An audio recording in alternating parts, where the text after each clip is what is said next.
Bună, dragilor, și bine ați venit la o nouă citire. De această dată te invit la 3 citiri de tarot, în cadrul cărora vreau să văd ce urmează în viața ta pe un anumit domeniu în următoarea săptămână, din momentul în care tu vizionezi acest videoclip. Poți să alegi un număr pentru dragoste, un număr pentru carieră, poți să alegi un număr pentru tine, în general vorbind, sau un număr pentru o altă persoană, poți să alegi un număr și pentru o relație, fix cum simți, fix așa procedezi. Și avem numărul 1, piatra verde, numărul 2, piatra galbenă, numărul 3, piatra roz sau piatra roșie.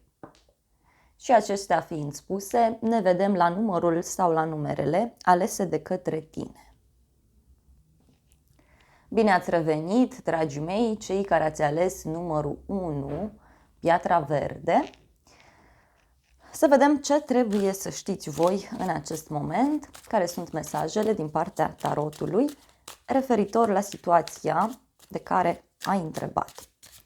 Să vedem situația în care te afli. Situația inițială este 2 de monede.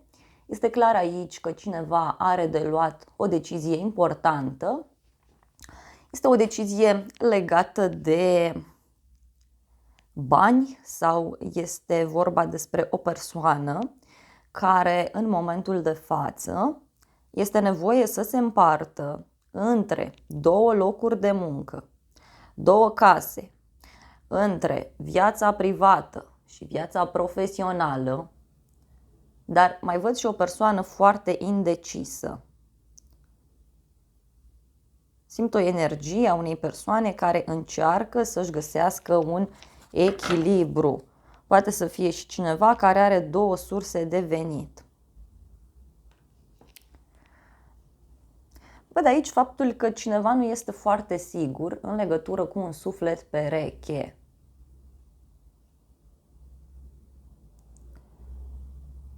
Mai văd că această persoană ar trebui să aleagă cu sufletul. Poate să fie o problemă din trecut sau o problemă veche.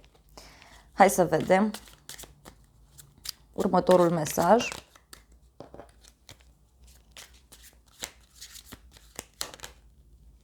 Bun. Apoi avem 10 de monede. Văd aici un răspuns pozitiv pe care îl vei primi sau această persoană o va primi legat de o casă, legat de o mutare împreună sau un răspuns pozitiv legat de familie. Pentru alții văd niște bani pe care îi puteți primi, o stabilitate foarte mare din punct de vedere financiar, dar văd și o bucurie mare. Relația aceasta se poate stabiliza sau la locul de muncă lucrurile pot decurge foarte, foarte pozitiv. Dar este un moment în care lucrurile încep să meargă într-o altă direcție. Văd aici o bucurie foarte mare, dar văd și o legătură cu zodia Pești pentru unii dintre voi. Deci poate să fie ceva ce mai durează sau poate să fie un blocaj temporar în care cineva este, o problemă de sănătate a unei persoane. O situație care a apărut și care a schimbat destul de mult cursul lucrurilor. Sau o situație care va apărea. Hai să vedem în continuare. În continuare, uite, văd aici o bucurie. O bucurie pentru inima acestei persoane sau pentru inima ta. Văd o veste de pace, de liniște, un nou început intens. Poate la muncă primești un răspuns pozitiv. Pentru alții văd aici o mică petrecere în casă, o mică întâlnire. Dar văd și o bucurie pentru cineva anume. Dacă ești o persoană singură, în cadrul unui grup de oameni, la o zi de naștere sau în cadrul unei petreceri, aici tu poți să cunoști pe cineva. Este o persoană sensibilă, o persoană care simte foarte bine oamenii, dar oricum ar fi, această stare de indecizie de aici dispare în viitorul apropiat. Dispare. Văd aici o stare de oboseală, da? Atenție pe sănătate pentru unii dintre voi. Este ceva ce vă agită sau ceva ce agită această persoană și s-a cam săturat și persoana asta vrea liniște, vrea pace. Hai să vedem puțin ce este cu acest nou început, despre ce este vorba. Asul de bâte, interesant. Este un nou început plin cu pasiune, un nou început care te va bucura, te va entuziasma. Poate să fie și o nouă activitate pe care o vei face sau poate avea legătură cu o nouă relație pentru unii dintre voi, bineînțeles. Aici avem împăratul și cu 4 de bâte și cu 7 de spade. Uite, ai aici legătură cu o persoană vicleană, dar această persoană îți creează o bucurie. Poate este cineva care este mai secretos din fire sau este o persoană care evită să-și afișeze statutul său. Evită să spună celorlalți despre ceea ce deține. Este o persoană modestă. Poți avea aici o legătură cu un berbec, dar mai văd și o legătură cu o persoană cu autoritate asupra ta, șeful, șefa sau o persoană importantă. Deci vestea din această zonă vine.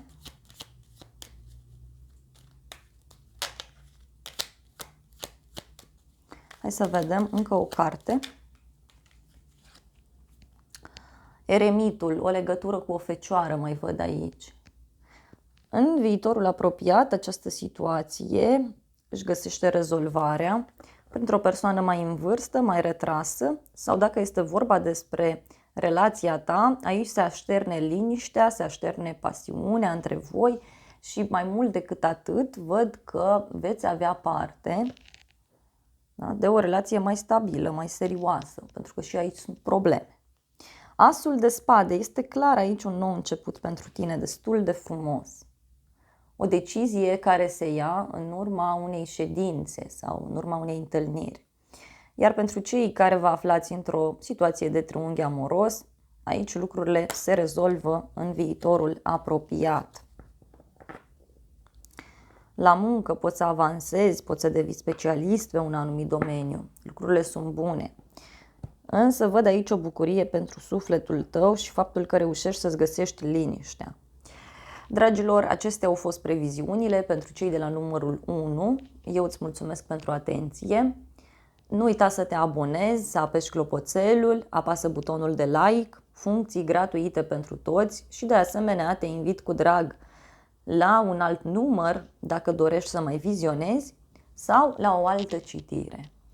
Eu îți mulțumesc pentru atenție și îți doresc să ai parte de o zi sau de o seară cât mai frumoasă, dar nu uita să te abonezi canalului, să apeși clopoțelul, apasă butonul de like, funcții gratuite pentru toți și astfel ești prima persoană care află atunci când apare o nouă citire pe canal. Gânduri bune îți transmit! Bine ați revenit, dragii mei, cei care ați ales numărul 2, piatra galbenă. Să vedem ce trebuie să știți voi în acest moment. Care este situația? Vreau să văd inițial.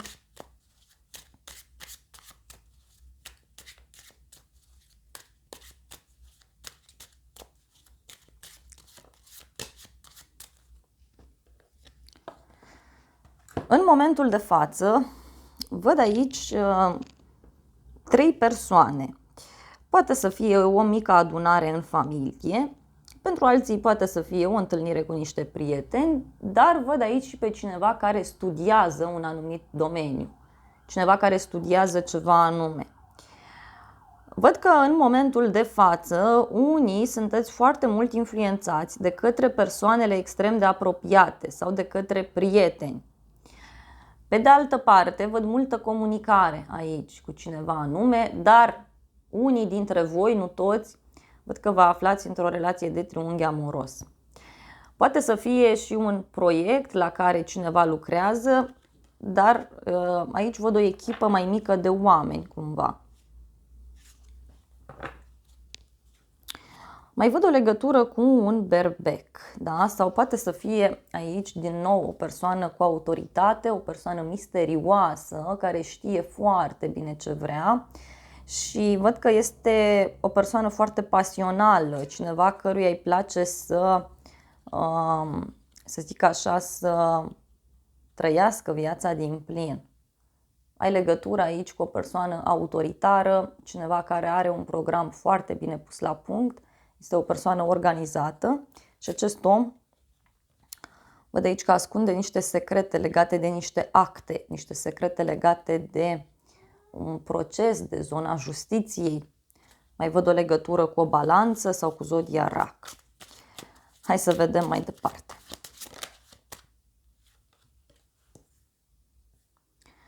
Următoarea carte, pajul de bâte, așa cum poți observa. O veste bună care apare. Văd aici o persoană energică în viitorul apropiat. Poate să fie o energie tânără, o nouă pasiune, dar văd și un nou început. Un nou început cu foarte multă bucurie pentru tine. Poate această persoană, dacă ai întrebat de cineva, această persoană în viitorul apropiat va avea legătură cu un adolescent sau cu o adolescentă, dar pentru unii văd aici posibil o relație, da, care apare, o altfel de relație care apare în viața voastră. Poate această persoană are o femeie care îl influențează foarte mult sau are o relație secretă sau nu îți spune anumite lucruri.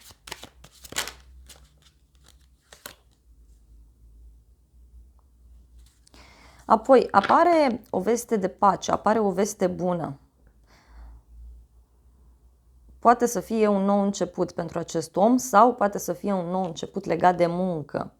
Văd o persoană foarte curioasă care vrea să studieze sau o persoană care se interesează aici în legătură cu un grup de oameni, în legătură cu o sumă mai mare de bani sau această persoană se poate interesa cum anume să-și mențină această siguranță financiară sau cum să rezolve o problemă legată de casă și de familie.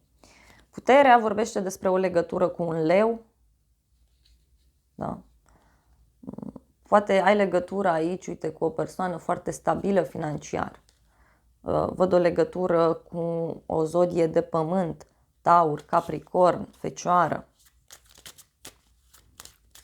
Deci o veste bună aici legată de un copil sau o veste bună legată de o nouă pasiune. Dacă este vorba despre tine, vezi că cumva în cercul tău de prieteni sau undeva în apropierea ta se află o persoană care dorește să te cunoască.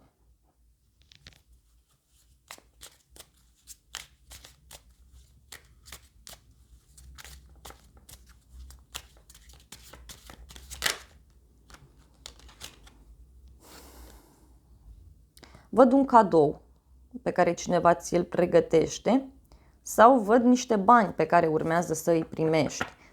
Bani pe care îi iei, dar văd aici că vei avea și niște cheltuieli. Îți va fi teamă că nu vei reuși, dar lucrurile se rezolvă. Da? Se rezolvă. Mai văd aici și faptul că urmează pentru această persoană, dacă ai întrebat de cineva, o împărțire de bani. Da? Trebuie să împartă o moștenire, trebuie să rezolve niște bani. Poate se rezolvă ceva legat de o a doua sursă de venit.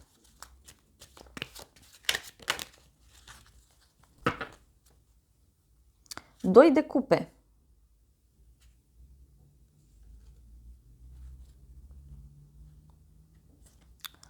Da. Este clar aici, uite, o bucurie foarte mare pentru cineva anume. O bucurie pentru această relație, un nou început, ceva special care se petrece aici în viața voastră. Hai să vedem acum ce este cu acest nou început. Wow! În primul rând văd aici o legătură cu un Capricorn sau o legătură cu niște zodii de apă. Rac, Scorpion, Pești. Văd o atracție foarte mare pentru cineva anume, însă se mai vede foarte clar aici și o puternică legătură cu o dependență emoțională. Da? Cineva este dependent din punct de vedere emoțional. Dacă aștepți un răspuns la muncă sau în general pentru o bucurie, pentru pasiunea ta, răspunsul aici este pozitiv, dar trebuie să fii foarte atent. Uite, apare aici un drum, o schimbare, o mutare, văd o legătură cu un rac, o așteptare se micșorează.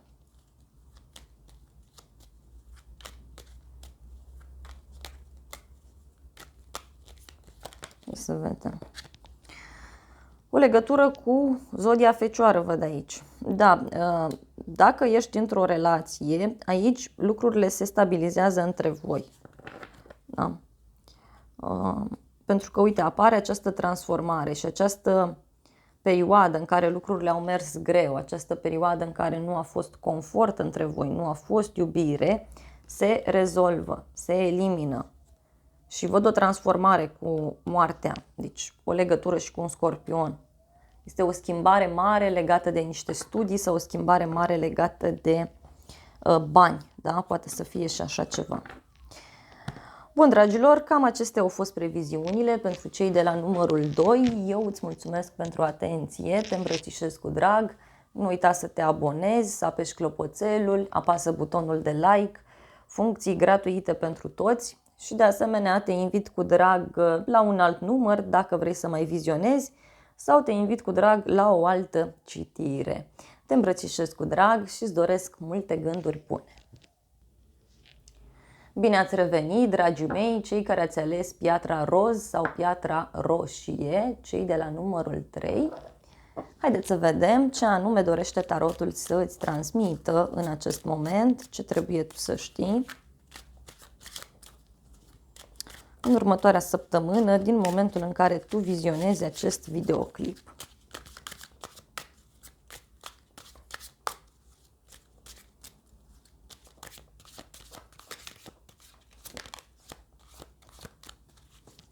Să vedem prima carte. 8 de spade. Văd că în momentul de față tu te afli într-un blocaj sau persoana la care te-ai gândit se află într-un blocaj. Este un blocaj legat de niște acte sau poate să fie chiar un moment în care cineva nu se mai simte bine într-o situație. Pentru unii văd și un blocaj pe comunicare. Deci ori te-a blocat această persoană, ori există un moment în care, nu știu, cineva nu vede aici o soluție. Poate să fie un blocaj legat de muncă pentru unii dintre voi, da? Lumea, dar uite, apare o soluție. Apare o soluție, apare o eliberare foarte curând. Lumea vorbește despre o împlinire, despre o mulțumire, un final karmic care se petrece aici. O legătură cu niște zodii fixe, Taur, Leu, Scorpion, Vărsător. Un succes, o bucurie mare. Putere avem aici, din nou o legătură cu un leu. Pentru unii, nu este valabil pentru toți, această legătură cu zodiile. În acest blocaj, în această stare de închisoare, în această stare de blocaj, cineva reușește să-și găsească puterea interioară și găsește niște soluții. Poate să fie un blocaj legat de o relație sau un blocaj legat de muncă, da? Poate să fie o problemă legată de un contract pentru unii dintre voi sau poate să fie vorba despre o problemă legată de un șef.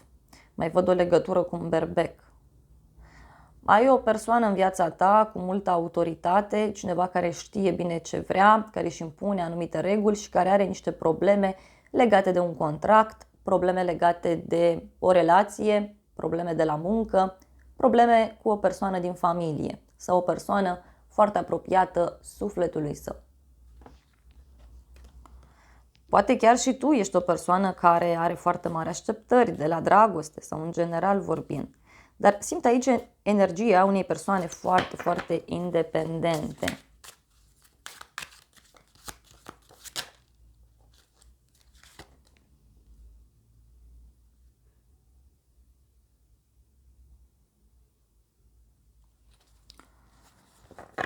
Ok.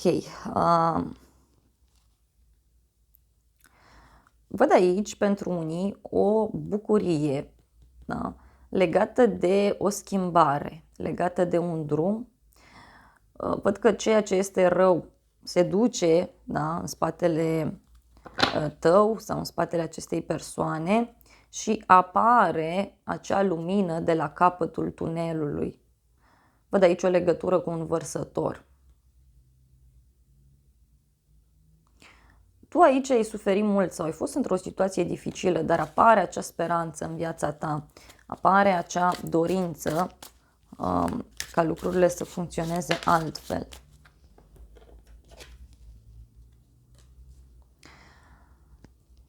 Mai văd aici o legătură cu un săgetător, dar și faptul că ceva se rezolvă, însă va fi nevoie ori să-ți găsești tu echilibrul, ori va fi nevoie ca cineva să se împartă în continuare între două situații diferite. Da? Mai văd o persoană foarte puternică aici. Uite, un împărat și o împărăteasă. Deci este clar aici, uite, o energie de suflet pereche. Sau poate să fie un moment în care cineva își urmărește aici propriul interes. Dacă aștepți un răspuns de undeva anume, lucrurile momentan nu se clarifică, dar ți se cere ție să ai puterea să ieși din acest blocaj, să ieși din această lipsă de comunicare.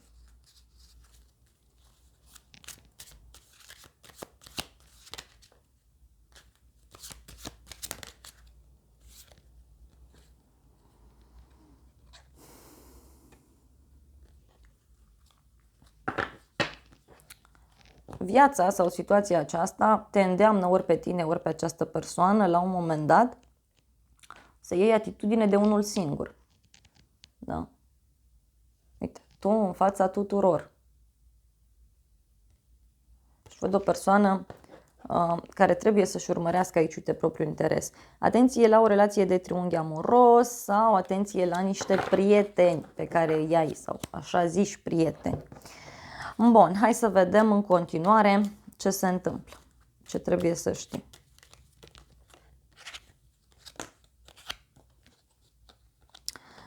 În viitorul apropiat, uite, apare o discuție rapidă, sinceră, poate să fie și un fel de ceartă sau o ieșire nervoasă a unei persoane, care clarifică toată această situație. Din nou o legătură cu un leu.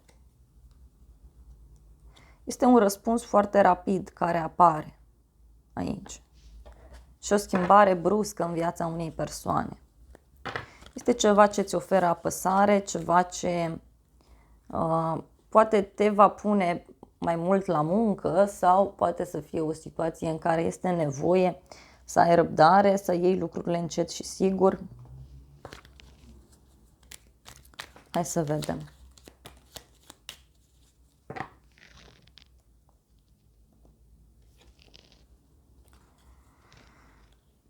În viitorul apropiat, văd aici că cineva va încerca să repare această relație.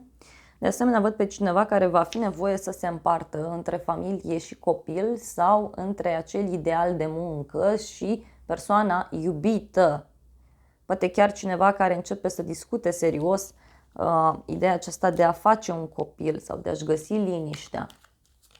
Poate să fie vorba și de un proiect, uite. Pentru că pe de altă parte văd totuși supărare aici. Văd totuși supărare. Hai să vedem exact.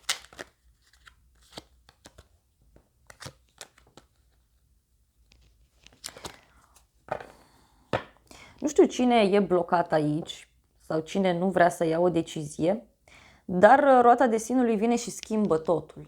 Da? Vine și face ca lucrurile să funcționeze. Printr-un curaj de care cineva dă dovadă. Cineva a stat, a studiat o situație, a încercat, dar e cazul să și acționeze sau e cazul ca tu să acționezi. povestea asta trebuie clarificată.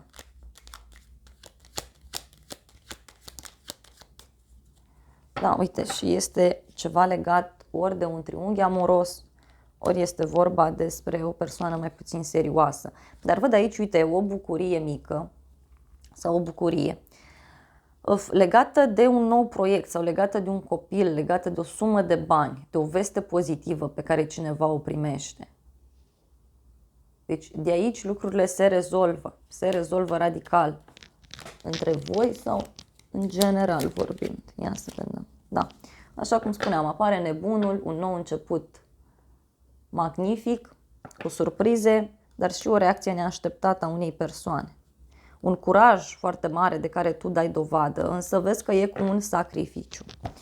Dragilor, acestea au fost previziunile de această dată. Eu îți mulțumesc pentru atenție. Te îmbrățișez cu drag. Dacă ți s-au potrivit mesajele, te aștept cu drag și la încă un alt număr sau la o altă citire. Dacă vrei să mai vizionezi, nu uita să te abonezi, să apeși clopoțelul, apasă butonul de like, funcții gratuite pentru toți și de asemenea te invit cu drag și pe canalul unde vei găsi citiri pe zodii. Ai toate detaliile în primul comentariu, este absolut gratuit pentru toată lumea. Te îmbrățișez cu drag și îți doresc multe gânduri bune. Dragilor, acestea au fost previziunile de această dată. Eu vă mulțumesc încă o dată pentru atenție și vă doresc multe gânduri bune și să ne auzim cu drag și data viitoare.